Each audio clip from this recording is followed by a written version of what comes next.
boxing your wig. The do's and don'ts. Why? I want to share with you what's important so that you will be able to return your wig to get your full refund.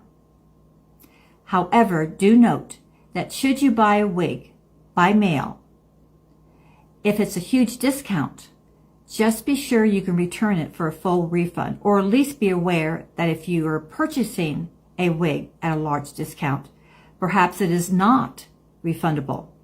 And in some rare cases, if it's just not a right fit, sometimes these wig companies will allow you to return it for exchange, but not for a full refund. So let's begin. I'm going to show you what to do with your wig when you first receive it in the mail. Obviously, you'll be opening it up, and it always comes in a box. Most all wigs also come with a netting around it, like this.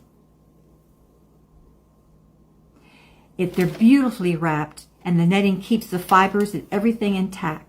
But what's critical, listen to me carefully, is that there will be a little tag with a fine cord that's in the nap of the back of the neck, of which you'll have the name of the designer, and in this case, this was Raquel Welch from her signature collection.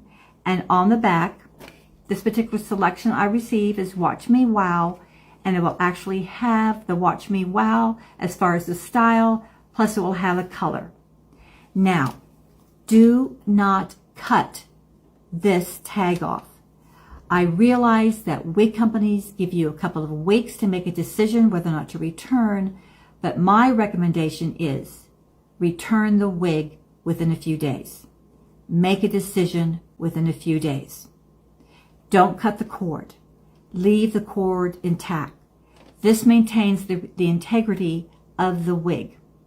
Also be aware, when you put on your wig for the first time, just be sure you have not put perfume or any kind of a lotion or a powder that has any kind of a fragrance, because these wigs do go through a machine that can pick up any kind of a subtle scent.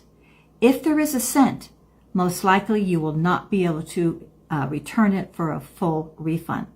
Perhaps return it, but it would be for exchange purposes. It all makes sense, because when you return a wig, they want that wig to be in top condition, so that most likely they probably would be sending that out to another purchaser. It just makes sense. So this gives you the do's and don'ts of first opening that box.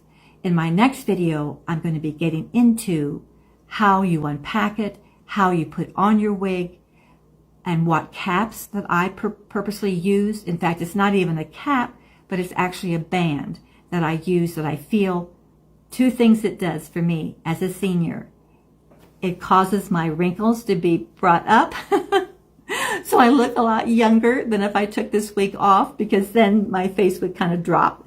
Just a hint. But anyway, it's so much fun. I encourage you to please subscribe. But you know what's more important than subscribing?